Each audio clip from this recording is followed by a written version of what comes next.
मेरे प्यारे साथियों को नमस्कार।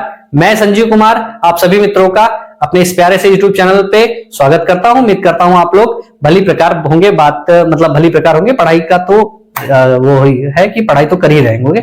ठीक, तो हम आज बात कर रहे थे अनुपात समानुपात की। पिछले वीडियो में हम लोग अनुपात समानुपात की बातें कर रहे थे, तो उनमें कुछ क्वेश्चन आज फिर से डिस्कस करेंगे। अभी इसको थोड़ा एक दो वीडियो में बढ़ाएंगे, एक दो वीडियो इसके बनाएंगे और ताकि इसको पूरी तरह से समझ सके, क्योंकि बहुत जरूरी चैप्टर है सस्ता, मतलब हल्का है, बहुत ज्यादा दिमाग इसमें नहीं लगाना, लेकिन थोड़ी थोड़ी चीजें हैं उनको समझ के आगे हम इसमें यूज करेंगे। तो चलिए देखते हैं इसके अनुपात समानुपात के कुछ और क्वेश्चन। आज का जो क्वेश्चन है कह रहा है दो संख्याएं 3:5 के अनुपात में कितनी है? दो संख्याएं हैं 3:5 के अनुपात में है। कितने अनुपात में है?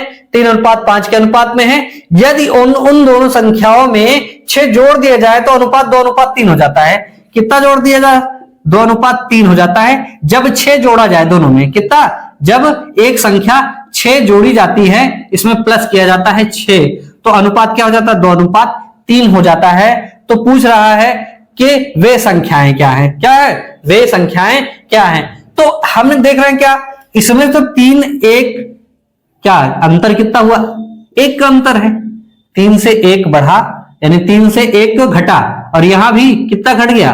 2 घट गया। तो दोनों का अंतर अलग अलग है। इस अंतर को मैंने क्या कहा? बराबर करना है। क्या करना है? बराबर करना है। तो बराबर करने के लिए क्या करें? इन दोनों में देखिए कितने का अंतर है? यहां 2 का अंतर है। कितना अंतर है? 2 का अंतर है। इन दोनों में मैंने क्या देखा कि इन दोनों में 1 का अंतर है। क्या है? 1 का अंतर है। क्या करना है? 1 का अंतर है। तो इस अंतर को दूसरे वाले में और पहले वाले अंतर को दूसरे वाले में गुणा कर देना। क्या करना है? तो 1 को गुणा किया तो 1/3 3, 1 पंचे 5, ये हो गया। फिर 2 दूनी 4, कितना हो गया? 2 दूनी 4 और 2/3 6, ये हो गया। यानी इधर 3:5 था, इधर 4:6 है। अब देखो क्या हुआ, 3 से 1 का अंतर आ गया 4 और 5 से 1 अंतर आ गया 6, यानी 1 ही बढ़ रहा है। 1 की वैल्यू कितनी आ गई? 6। अनुपात में 1 बढ़ रहा था, 1 भाई यहां अनुपात में 1 बढ़ा, 1 की वैल्यू कितनी है? 6, यानी 6 1 बढ़ रहा, 1 बराबर 6, क्योंकि 6 बढ़ाया गया। तो संख्याएं क्या है? 6 को 3 से गुणा करो। 6 दूनी 12 और 6 इसको 3 से गुणा किए, 3 को 6 से, इसको 6 से, तो 6 दूनी मेरे 6 18, यानी पहली संख्या हो गई 18 और 5 छक्का 30, दूसरी संख्या कितनी हो गई? 30। ये आंसर हो गया। कितना हो गया? दोनों संख्या हो गई 18 और 30। क्या हो गए? 18 और 30। चलिए देखते हैं अगला क्वेश्चन। दो संख्याओं का अनुपात 3:7 है। कितना अनुपात 7 है? 3:7 है। तो और पूछ रहा है यदि उनका गुणनफल 1344 है। कितना है? 1344 है। तो एक संख्या 3 है तो इसको क्या मान लो? 3x मान लो। दूसरी को क्या मान लो? 7x। क्या मान लो? 7x। यहां x मान लेंगे, नहीं तो दिमाग में जरूर रखेंगे क्या इन दोनों का गुणा कितना दे रहा है? 1344। क्या मान लेंगे? 1344 दे रहा, तो 1344 हो जाएगा। हम इसलिए कहा कि x मान लेंगे क्योंकि यहां दोनों संख्याएं गुणा हो जाएंगी तो x² आ जाएगा। क्या आ जाएगा? x²। और यहां 3 और 7 का तो गुणा होगा ही, 3 और 7 का गुणा होगा। भाई मैं कहूं कि x ना मानो तो x नहीं मानोगे तो इस चीज को याद रखना कि जो संख्या है ये उसका स्क्वायर रूट करना पड़ेगा, यानी उसका क्या करना पड़ेगा? Square root. तो 3 से काट रहे हैं तो 3 से काट ही देंगे। 3 से काटेंगे कितना हो जाएगा? 3 चौक 12 हो गया 12 और बचा 14, तो 3 चौक 12, 3 बटे 24, ये 8 हो गया। फिर 7 से काटेंगे, 7 से काटेंगे कितना हो जाएगा? 7 देखिए 7 चौक 7 छंग 42, कितना हो? 7 छंग 42 बता 7 देखिए 7 चौक 28, तो x², यहां x² बराबर कितना हो गया? 64 हो गया। तो x का मान कितना आ गया? 4 आ गया। कितना आ गया? 4। क्या आ गया? यहां तो वैसे +-4 आ गया। क्या आएगा? +-4। चूंकि धनात्मक संख्याएं होंगी, क्या है? धनात्मक संख्याएं हैं, मतलब इसमें दिया उसका गुणनफल 1344। अगर ऋणात्मक करेंगे तब भी यही आएगा। भाई क्या होगा? एक संख्या है 3x, दूसरी संख्या है 7x। क्या है? एक संख्या 3x, एक दूसरी संख्या है 7x। तो इसको 4 रखेंगे तो 3 गुणे 4, 4 3 12 इधर आ जाएगा, और 7 21 7 चौक 28, तो ये 28 आ जाएगा। तो ये दोनों का गुणा करना है, दोनों गुणा करेंगे तो ये मिलेगा। तो प्लस की रहेंगी भाई दोनों। x का अगर मान 4 ±4 आ रहा तो x का मान एक बार 4 लो तो दूसरी बार भी प्लस का 4 ही लेना। अगर माइनस कर लो तो दूसरी बार भी माइनस का लेना। तो क्या हो जाएगा? पहली बार में तो आ जाएगा, दूसरी बार में क्या हो जाएगा? -12 और -28, तो माइनस माइनस प्लस हो जाएगा। तो दोनों का गुणनफल फिर क्या आ जाएगा?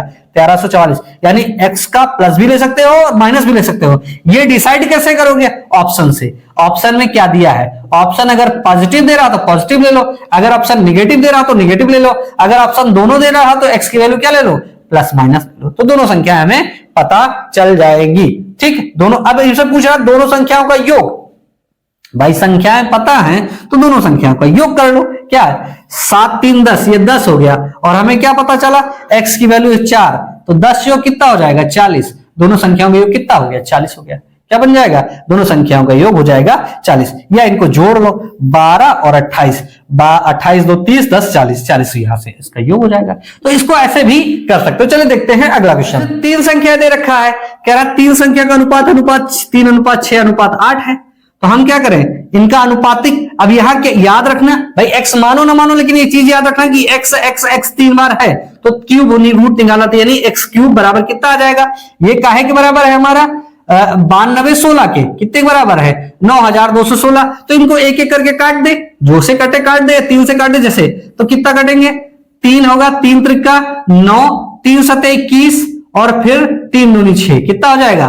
3 दूनी 6, 6 से काटेंगे, 6 पंचे 30, और 6 पंचे 30, 6 कम 6, 6 दूनी 12, 512 हो गया। 8 से काट रहे हैं, 8 से भी काट दे, कितना होगा? 8 45, 8 6 48, कितना हो? 8 6 48, फिर 8 3 20, 8 चौक 32, कितना हो गया? 64। तो यहां x क्यूब, x बराबर कितना हो जाएगा? 4 चौक 16 चौको 64। यहां भी x का मान कितना आ गया? 4 आ गया। x का मान कितना आ गया? 4। यहां प्लस माइनस नहीं आया, क्यों? क्योंकि अगर 3 बार गुणा करेंगे तो माइनस बदल जाएगा, यहां माइनस हो जाएगा, तो यहां क्या होगा?